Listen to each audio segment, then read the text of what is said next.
I'm Los James, and this is the Content Champion Podcast, the digital marketing show that helps your business grow.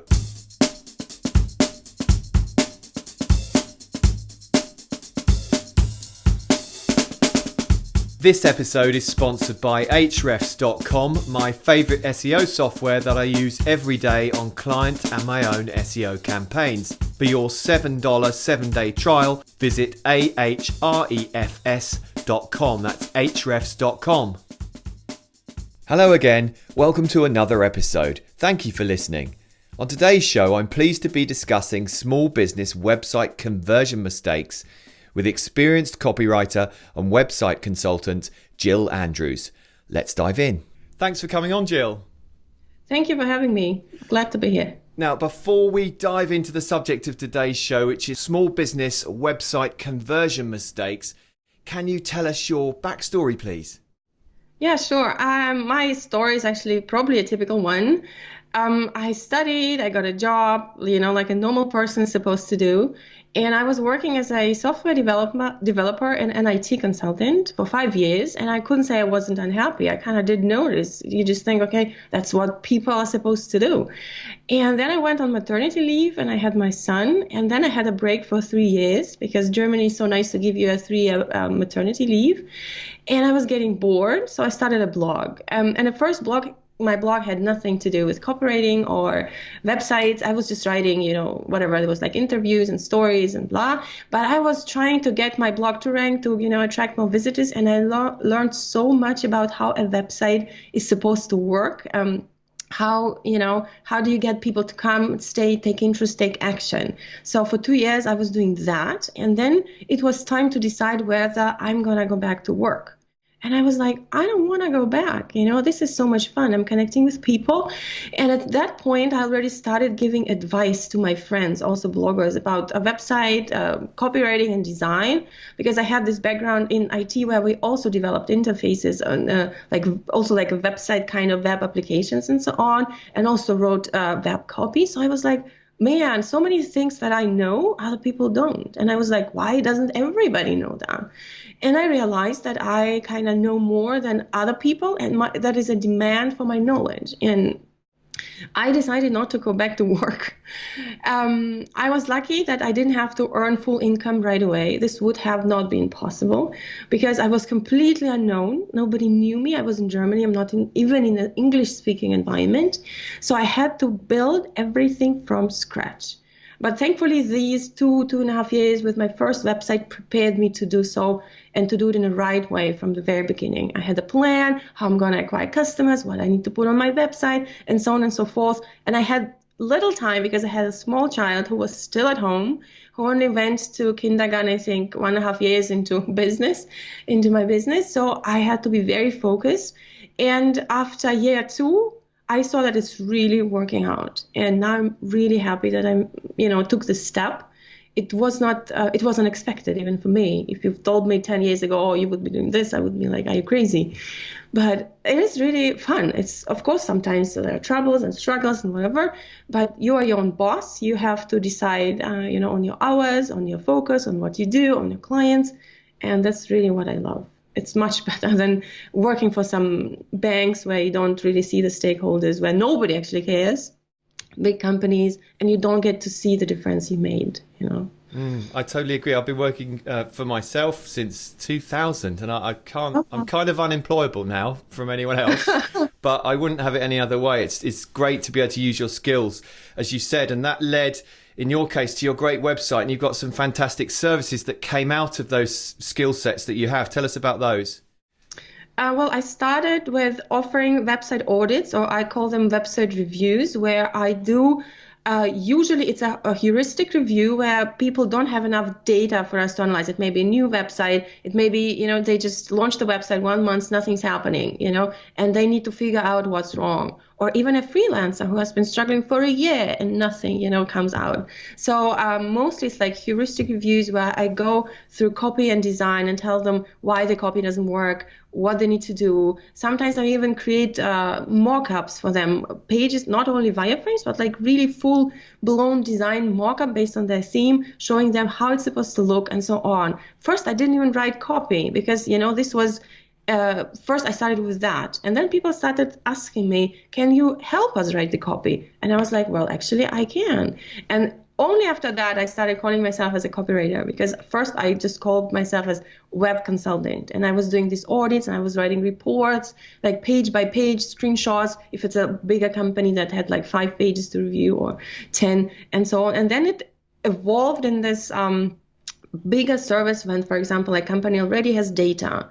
Then we can do an analysis based on their data, based on their user reviews, user interviews, customer feedback, session replays, and so on and so forth. So it was a step-by-step process. I started with really just heuristic website reviews. Then it evolved in this plus copywriting. Then it evolved with into reviews based on real data, also support by A/B testing, and of course, copywriting is like every time it's there, of course, helping people with the copy. And it's so important because traffic, relatively speaking, is what people normally focus on, and it's relatively straightforward to get traffic from multiple different sources. But if they're landing on your website and they're not taking action, then all that time and effort and money to get the traffic there in the first place is wasted. And I think it's often, overlooked as a discipline, if you like, how to get people to do the things you want, take the actions you want. So we've both seen these sort of similar mistakes over the years being made on small business websites. They, as I say, can really hurt your business and the sort of success of everything you're doing online. So I'd like to go through some of the most important ones of those today. So let's dive down into those. I'll tee you up each time with the sort of overview of the title of each one. And if you could then give us a sort of rundown of what the mistake is and what we can do to remedy it. Hopefully we can get through sort of 5 or 6. So let's start with number 1, unclear or too clever copy. Wow, this is really like a discipline on its own, I think, because I so rarely I see a website where I do not have any suggestions regarding making the copy clear. Very often it's so vague that I do not even understand what people do. Sometimes a client comes to me and says, okay, this is our website, review it. And I'm like, okay, first, please tell me what you do, because your website doesn't explain this. I think this comes from several reasons. First of all, small businesses, they often write their copy themselves. And if they know their business and their audience well, which is great, they start not by explaining what the product is, because they're like, we already know what the product is. It's in my head. Why should I explain this? They start talking immediately about some benefits and how the life of the people will change, which is great. But it has its place much lower in the copy. First, I would need to know, what do you do? And if you start with things like, today I saw a website that was crazy. It said, we are energy. We are innovation. And I'm like, okay, great. So what do you sell, And people are so kind of self-absorbed. I mean, I don't want to say it in a bad way, that you're like narcissist or whatever, but with they are in their own juice, as they say, and they cannot see clearly that a prospect who comes to your website does not know anything about you most of the time, right? Because it's a small business. Sure, if you're Nike, that's a different story. We're not talking about Nike. We're talking about Tom Jones, copywriter, or Jane Smith, a web designer. And, a client saw your social profile, they came to your homepage, they want and know. Okay, they maybe know you're a web designer, maybe not. They opened the web tab and they went, take coffee, they came back, they don't remember. And you are greeting them with something like, imagine what a picture is worth. A photographer tagline I saw the other day. I'm like, I do not know what you do. Please tell me what you do. This is very important. You need to start. We're talking about homepage, right? I will dive into what unclear copy is on any page in a minute. But homepage is like the first harbor where your clients, come with their ships and stuff. And you need to tell them what you do. I guess also people want to stand out. They're like, wow, I want to say something so clever, like, just do it, or whatever Apple's tagline is. I want to stand out.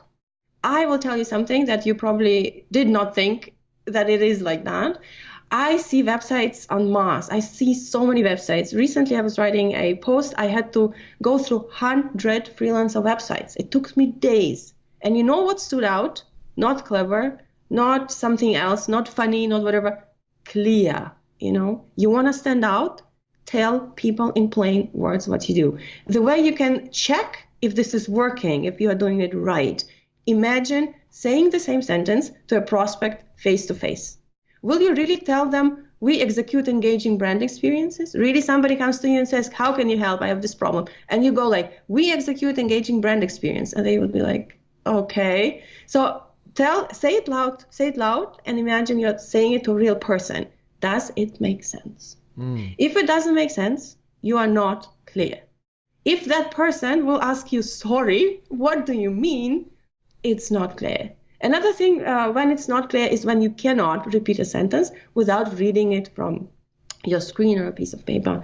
It means you are using words that are not natural. That is not, how people talk. And that's also won't be clear. It may be clear after 2 seconds when a person think about it, but once again, you need to make it immediately clear. Not like 2 seconds clear, 5 seconds after they solved your riddle and whatever clear, right away. Another good thing to do, if you are, for example, multilingual, it's really cool if you just Google Translate your copy into a language you understand. Because Google doesn't do well with metaphors or some kind of a fancy wordplay, blah, blah, blah. And your brain won't be able to fill in the gaps. Because usually when you read your own copy, you're skipping, even, in your brain, you're like skipping lines and like, oh, I'm filling in the blanks. But once you read it in another language, you won't be able to do that. And quite often, I came up with this when I was reviewing Dutch websites, because I was relying on, I don't speak Dutch, on Google Auto-Translate. And Google actually does very well translating Dutch, because English and Dutch is like related, because it translates into English. But when I noticed something was missing, it was indeed the case. Mm-hmm. A Dutch person would tell me, oh yeah, you're right, it's missing. So even I don't speak this language, I auto-translate it in English, and I still know it's wrong, This is also another trick. So please be clear. If you are a copywriter, actually even like medium copywriter, I think copywriters in general do not have problems with writing clear copy for their customers. They have a problem writing clear copy for themselves, but that's a different story. But if you hire a copywriter, usually they produce enough clarity. They have other things that they may miss, but clear is probably, unless a client came and said, no, we want to say we execute, brand experiences, then okay, it's probably not copywriter's fault, but some board of directors. But if you write it yourself, just imagine you do not know much about the product. You don't know, much about, if you sell services, about yourself, and just read it out loud and hear whether it makes sense, whether this is natural language, whether there are no questions unanswered regarding whatever the page is about. And, you may be able to get a better understanding of whether it's clear, just taking a step back. You are not you are your customer prospect at this point. Read it out loud. Is it something that you would usually say? Does it make sense? And you already will be actually ahead of many, many websites that I don't know why they didn't do that. Who wrote that copy? That is really painful to read. So much unclarity, vagueness, or where you say we offer a number of services that cover everybody's needs. This is very plain language. That's clear. But the question is still, what are these services and who is everybody? I'm not everybody. Nobody says, all right, everybody, that is me. That sounds totally like me. I'm the everybody. If your prospect cannot imagine what you're talking about, they won't buy.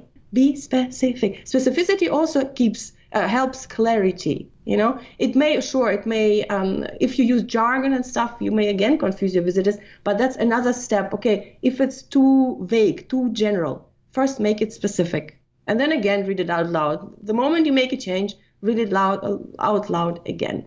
So unclear doesn't always mean weird words, people don't understand. It can be also with plain words, but just that mean nothing.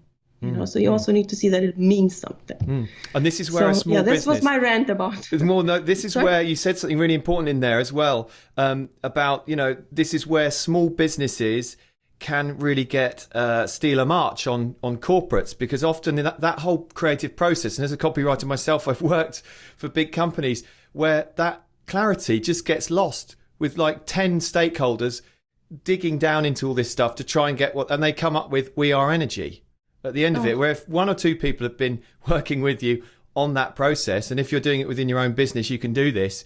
Like you say, read it out to yourself, read it out to, friends or family. Does that make sense? then that's instantly a step ahead of this kind of mishmash that you see everywhere. So that's brilliant. Absolutely. Okay. Absolutely. Even your fellow freelancers, I'm telling you, even your fellow freelancers. And I also noticed with the medium businesses then, or even small businesses that are a bit more established, if there are a couple of websites in the niche that use this kind of unclear copy, clever copy, too much self-focused copy, everybody thinks, oh, they are killing it. We need to do it like them.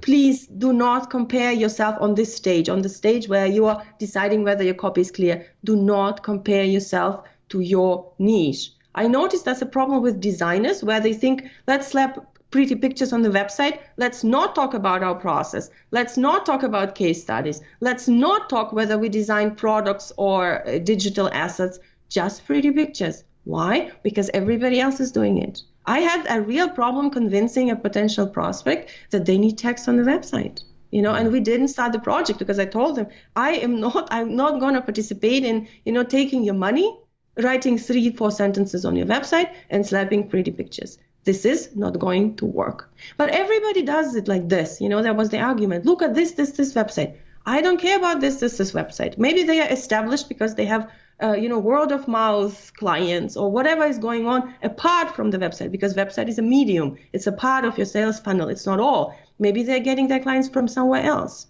But if you want clients through your website, you need words that explain what you do. Pictures are highly interpretable. People can interpret pictures in multiple ways. They will not know what your process is. They will not know whether you achieved something for other clients. They won't even realize it's a product design or a logo design, what you're doing.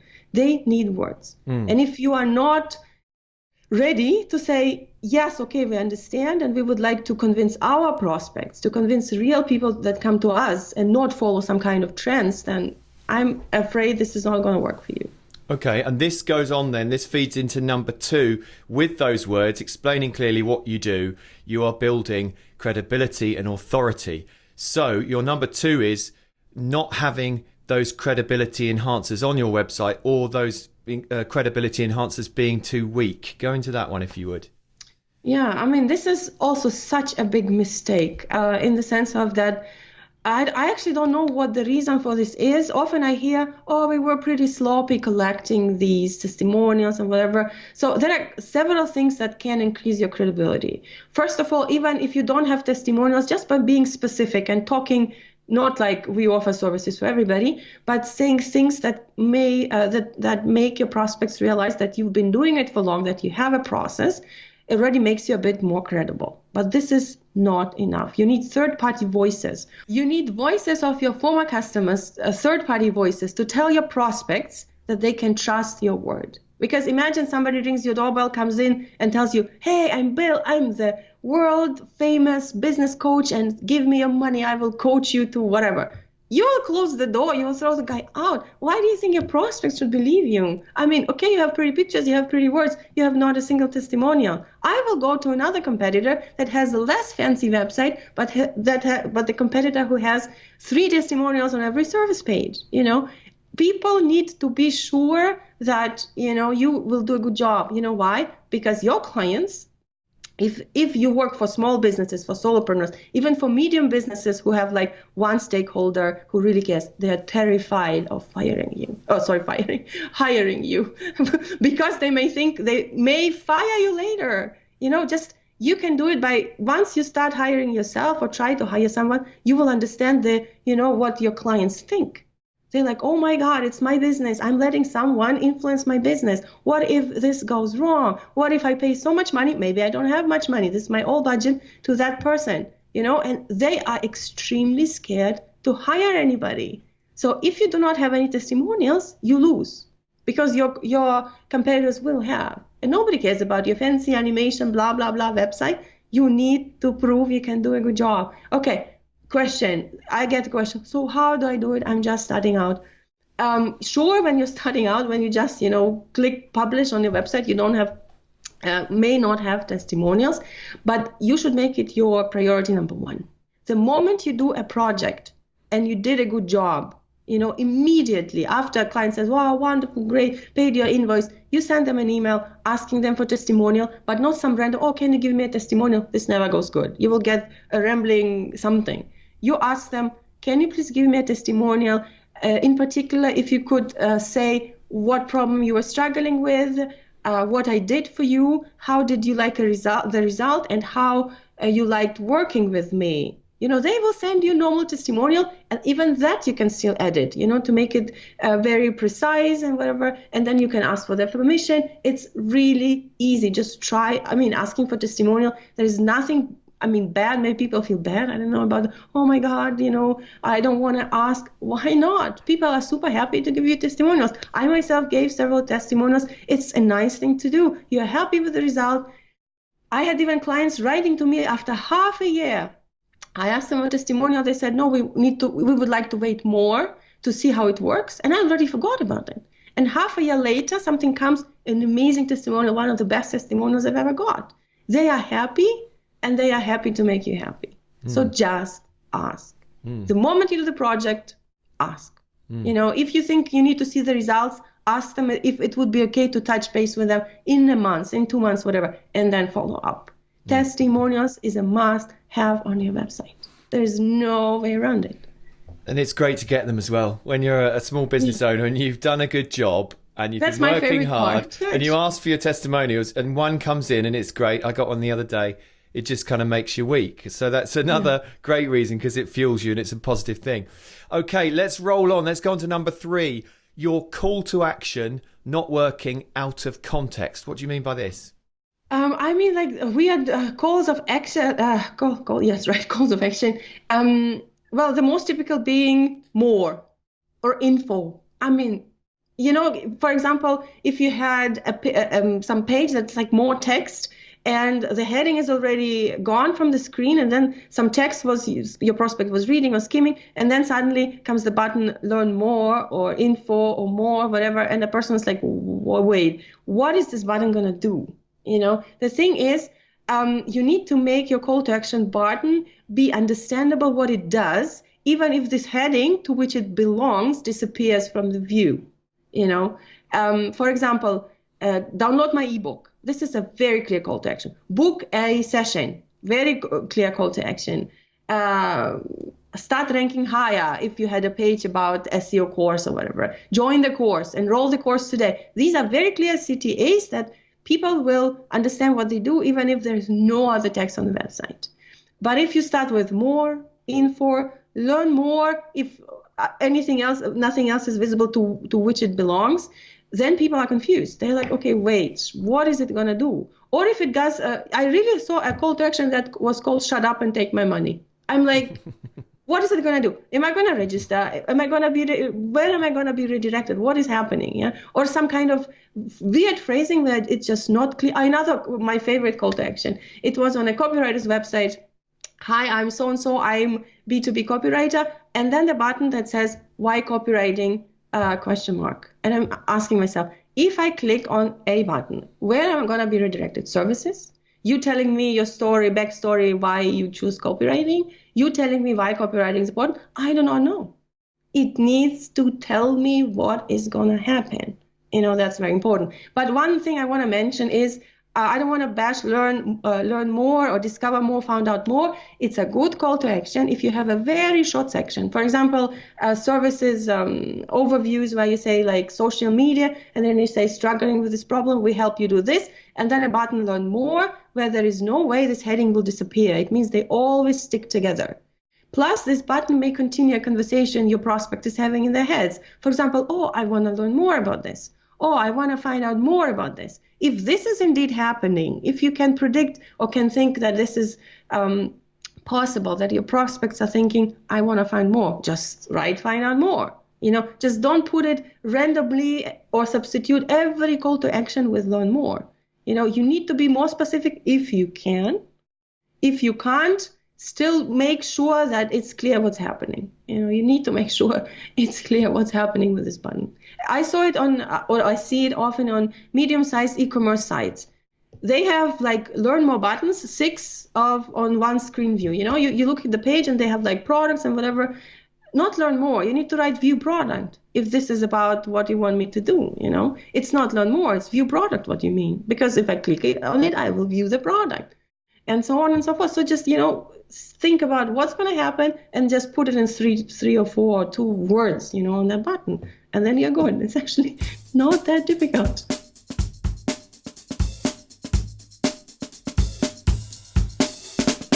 You're listening to the Content Champion Podcast, the digital marketing show that helps your business grow.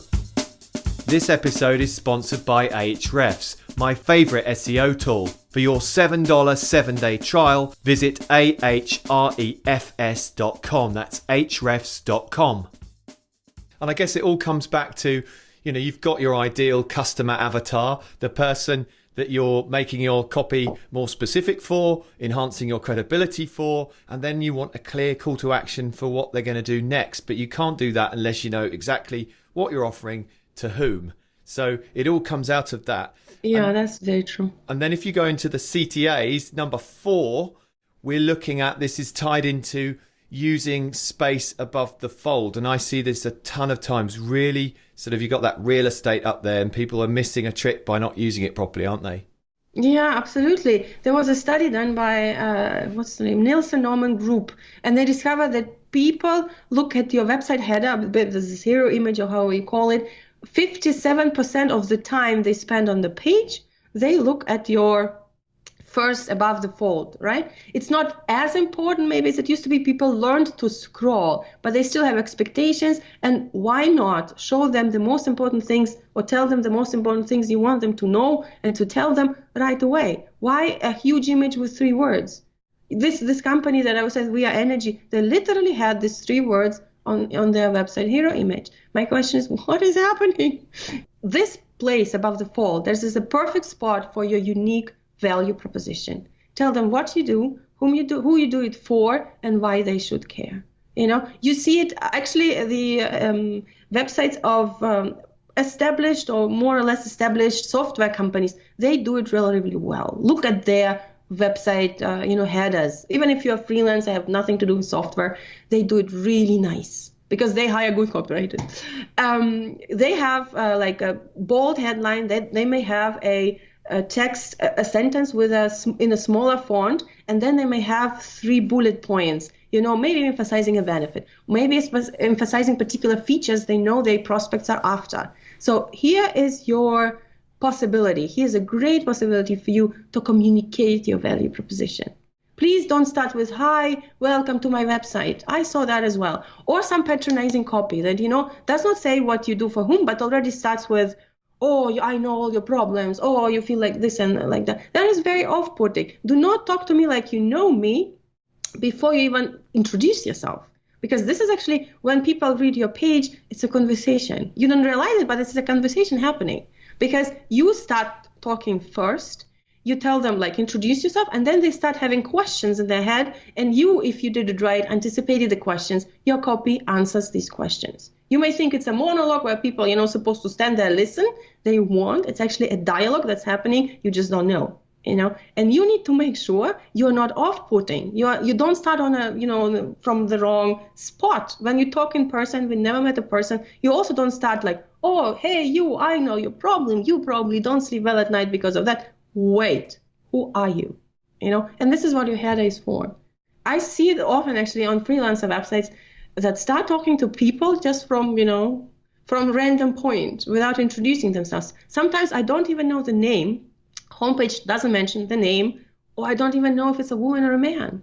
Maybe for someone it is important. Maybe you're a psychiatrist and, a woman wants to talk to a woman, a man wants to talk to a man, or vice versa. It's also a selling point. You are almost half of your product, maybe even half of your product, your face, whether you're likable, professional, what kind of style you have, your personality, it is half of the product. Because if you are a freelancer into services, let's put it like this. Sure, if you sell t-shirts, it doesn't matter. But, if you are a freelancer who offers services, you need your face, above the fold, sorry.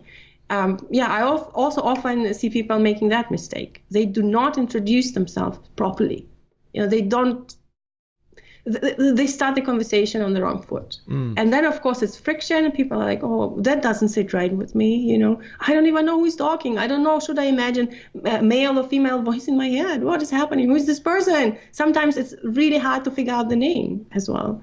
So above the fold, this is where all this stuff belongs. Your introduction. What you do, who do you do it for, and why people should care, and who you are, of course. And this is why I wanted to speak to you on the show, because your website homepage does this in an exemplary way. I just thought it was kind of one of these things where I'm looking at it, and I have been writing for years and years, but sometimes you do get a little bit jaded, and you think you fall into bad practice sometimes. And I was looking at that, and I was thinking, yes, that's exactly it. That's all about, taking a proper brief from the client and then respecting the audience, knowing who the audience are, and putting forward your offer and who you are in a very coherent and clear way. So I advise everyone to go to your homepage.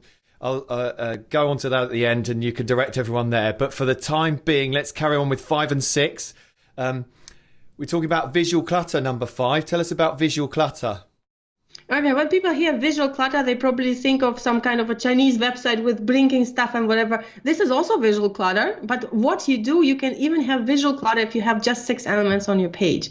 The way it happens is when you start putting colors, elements that do not belong there and don't have a purpose, and they're not aligned with the order you want people to read your page in. Because the moment you have something bright, a visual element, CTA button, a heading, a picture, it derives attention from whatever was going on right now to that particular side. But imagine you have 3 CTA buttons, on one view, and it's not services sections. It's like, or 6 products. Or what I often see, these icons that describe features. This also on software websites who do the header well, but not very, they don't do icons well.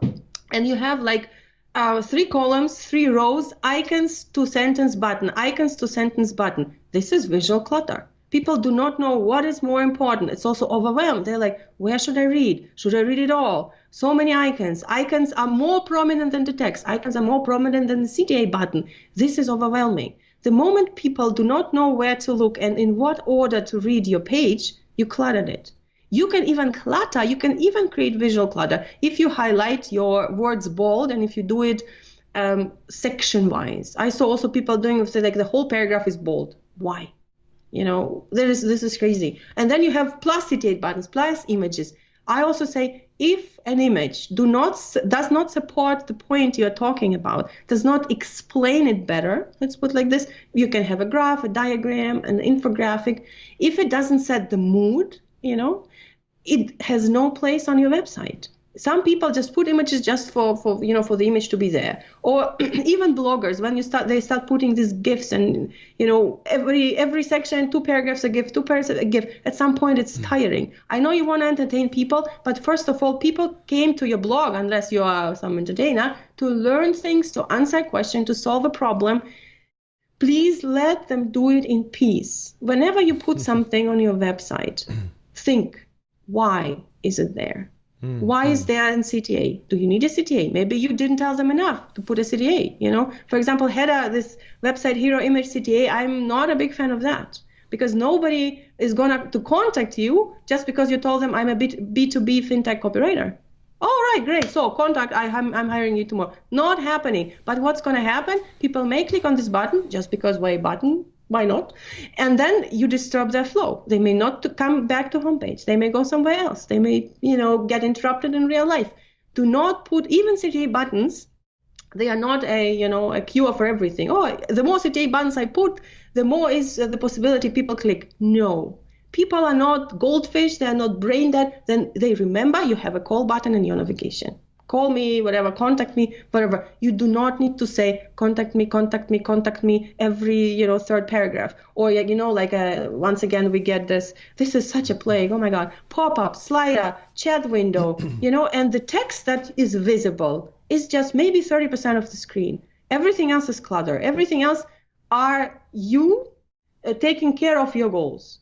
You first need to think, what is the goal of your prospects? Because funny story, if you help them meet their goals, They will like you more and they will help you meet yours by signing up for your stuff, by buying from you, by commenting on your blog posts, whatever. But if you start putting your goals in front of theirs by flustering your websites with widgets, with, oh my God, nothing's going to happen. They will get irritated and leave. And you will think, maybe I would need a fourth widget. Maybe 3 widgets were not enough. Maybe 3 call me buttons were not enough. Maybe they need a fourth. No, 1 button is completely sufficient. They remember that once they are ready to contact you, they will go to your navigation and they click the navigation label. You do not need to overdo things. But okay, this is one thing with, when you're doing your own goals, widgets, CTAs. But generally speaking, once again, I would like to repeat that because this will be a takeaway from this point. Every time you put an element on your website that is not text also, but okay, we're talking about graphical elements that have colors. Think about it. Does it have to be there? What does that do? What does that do? Why is this on the page? If you can't come up with something, if your answer is to look pretty, it does not belong there. Mm-hmm. Okay. So if you're not sure, less is more when it comes to design. Okay. And you mentioned it there, the navigational elements. Number 6. Having too many links in there, what do I do? It's kind of overwhelm, isn't it? Yeah. Well, navigation reflects website structure. So you may think, oh, this is such a tiny area. What can go wrong? But the thing is, it reflects website structure. And it's like, I think of a homepage, somebody says it's a house, it's your door. I think of a homepage as a corridor, or this navigation is like the doors. You're standing in the corridor and you have X amount of doors, number of doors, and each door has a label. And you as a prospect need to decide which door to take. If you have confusing navigation labels, like for example, inspire yourself. Also, I've seen always there to see on the website. Inspire yourself. What does that do? We don't know. So first of all, clear navigation labels, but we're talking about too many navigation labels where you're thinking, okay, I need a testimonial page. I need an FAQ page. I need a how I work page. I need my philosophy page separately from my mission page. And of course it blows up. But the thing is, as a small business especially, it is extremely rare that you need more than 7 navigation labels.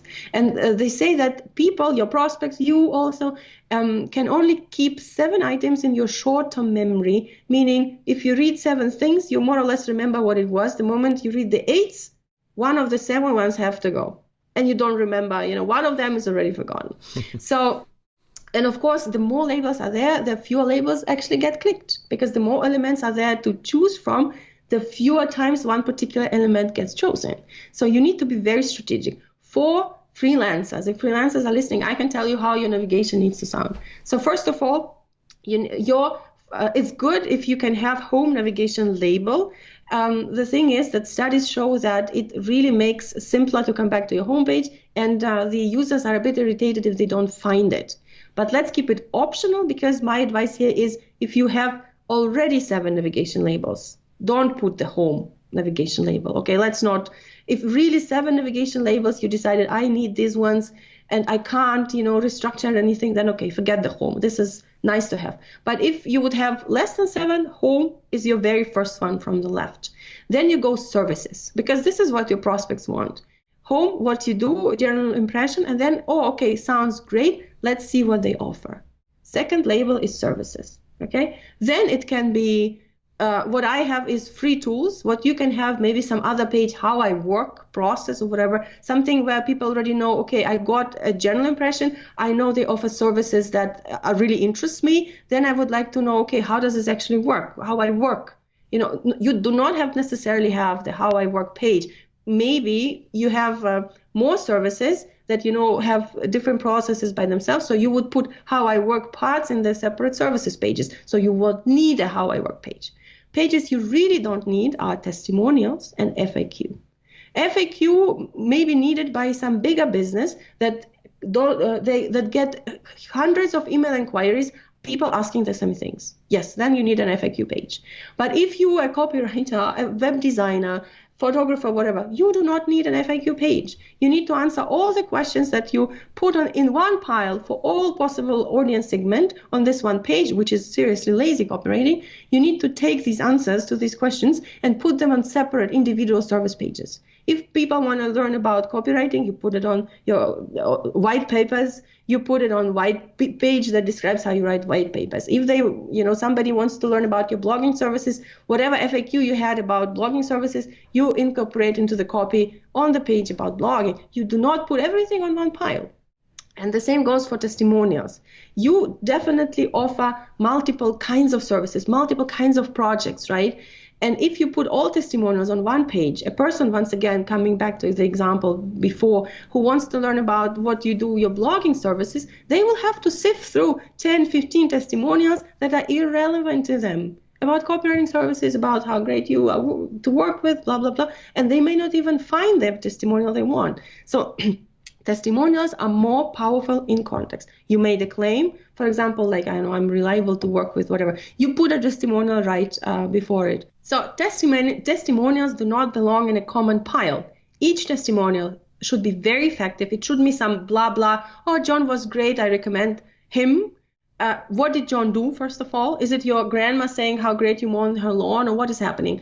You put testimonial that describes a particular thing you personally are talking about on a service page right after you talked about it. For example, it's also a good idea if you state your fees or a range of fees on the website, it's great to put a testimonial below saying, after Jill, wrote me a homepage, I see 20% increase in whatever. And people are thinking, actually, that's a bit more than I was planning to spend, but look at these great results, and they may be swayed. So testimonials are your friends on service pages, on homepage, to demonstrate your credibility, not on the whole pile of, testimonials that are unrelated, may not be related to whatever people are searching for. So we just determined you have a homepage, labels, coming back to labels and navigation, homepage, services, how I work, yes or no. Then goes, if you have some free tools or whatever page you can put it, that doesn't have to be. Then it goes about me, because as we already talked about, or about our company. It is also half of a product if you're a freelancer. Even if you're not a freelancer, people would like to know what company you are. If you're an agency, how your team looks like, what kind of people are you, whatever. That's also very important. And then actually you're done. Then you have contact me, and that's it. There were like 5, 6 navigation labels. The important thing is, do not put any drop-down menus at the about section. I will not believe that you're so bloody important that you need several pages in the about section.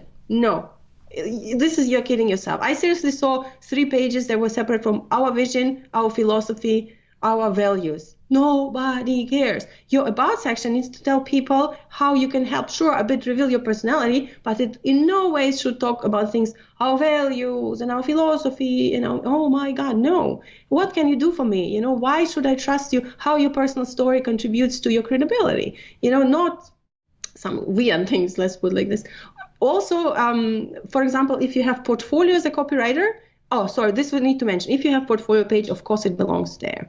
But you need to do it properly again. It's not about labels, but make sure to do it properly, not just link to some websites because people don't understand the context. You need to describe, you need to put more words. Even if you're linking to your work, you need to put more words. But portfolio page is important, yes. Or case studies, if you have case studies. This is also a page that definitely belongs in navigation. What does not belong in navigation is impressum, private policy. I also seen that. These are such not important pages. Everybody knows that they can find them in the footer. If they need it, they will find it. Please do not put unimportant things in your navigation. It's primary spot. It's where people, will look and will focus and trying to understand what you offer. Another thing is that navigation communicates your business message. Imagine this. I have a navigation, home services, about me, contact. And there's another navigation that says home services, courses, books, about me, contact. The moment people see courses, books, they understand you've been longer in the business and you're probably an online teacher or educator as well. And it immediately raises your credibility. But once you start having impressum, FAQ, policy, or about me with 3 pages, people are thinking, oh my God, what is this? They do not need to know this. Navigation is also not only about how I structured my website without thinking it through, but also showing your prospects, also that you're professional, that you're credible, that you thought about what they need to know. not what you want to tell them, but what they need to know at that particular point. And then as a small business owner, you cannot end up with more than 7 items in navigation label. I can talk a lot about this. You need to stop me, because there's, of course, a separate case. You can have a double navigation where you separate navigation labels by purpose. You have sales pages, or like pages that lure people down your funnel faster, like home, services, courses, books, on one big strip, and then you have a small strip on top that goes like about, blah, blah, and contacts, discovery pages, where they can just learn more, or about blog and contact, where they learn more about you, or log in or whatever. So you can also split it like this, but do not put more than 7 navigation labels in your main navigation, because, well, this is not going to be good for you. Well, I mean, they're fantastic. I know, myself included, lots of people listening will be just dying to get onto their websites now and change everything quickly so no one sees all the mistakes they've made. I can think of 2 there that I've made real glaring errors that I know not to do it, but it's like doctors smoking. It's like one of those things where I'm thinking, oh dear, okay, I need to go and change that immediately. So that's really useful. I know I mentioned your website earlier on. I know you've got a load of really good resources there as well to help us with all this. This one included. So if we go on the video there, we're just holding up a great copy of a book that you've written. So where can we go and find that book and all your resources and your website, please? My website is quite simple, jillandrews.com, one word. There's already a lot of stuff there, but I indeed have written a book where I combined most common mistakes that I see on websites, but not like, okay, this is a mistake and this is I don't know, but it's like really like a little case study every time, snackable, about 200 words. It's typical mistakes that I see on websites of freelancers, small e-commerce shops, software companies, and agencies. Like little scenarios. Okay, header. Let's look at the header. What's going on wrong there? And they are combined in 100 copy and design tweaks for smart business owners. This is how the book is called: Making Your Website Work, 100 copy and design tweaks for smart business owners. I'm proofreading my copy. As you can see, it still says proofreading. It will be out, I hope, next week. So by the time people are listening, it must be out already. If you don't want to, go through hundreds of blog posts and whatever, if you really serious about fixing your website, this will be for now available only in paperback format, exactly for that reason, because it's not a read that you quickly read on a tube or whatever, unless you are planning to overhaul your website on a tube. It's where it's supposed to be with you while you are changing your website, because every tip, every single of 100 has a potential to help you get your next client, to point you out a mistake to you that you didn't even know existed, or you thought it would be completely, different. You did it this way and you thought it's great, and this book is going to tell you why it's not. So I was super excited. I got it in the mail yesterday, but there's still some work to do, so I will be doing this today. And I actually really hope that people will read it, because as you can hear the way I speak, I'm seriously passionate about that. I've seen so many business owners with great ideas, great products, but because the websites suck that much, they have no chance, in the online, and it's really painful, because some of them come to me and say, well, actually we paid a designer and a copywriter to do that. And I'm like, oh my God, you don't say that, it's so bad. And yeah, so if you don't want to be that person who, sits there for 3 years looking at their website and crying why it's not working, start now, buy the book, fix your website, and live happy ever after. Well, Gill, dankeschön. Thank you very much for coming on the show. And I just have to say, I wish you every success with everything in future. Thank you very much. It was really nice talking to you. This show has been sponsored by my favourite SEO tool, Ahrefs. For your $7 7-day trial, visit ahrefs.com. Thanks for listening to the Content Champion podcast, the digital marketing show that helps your business grow.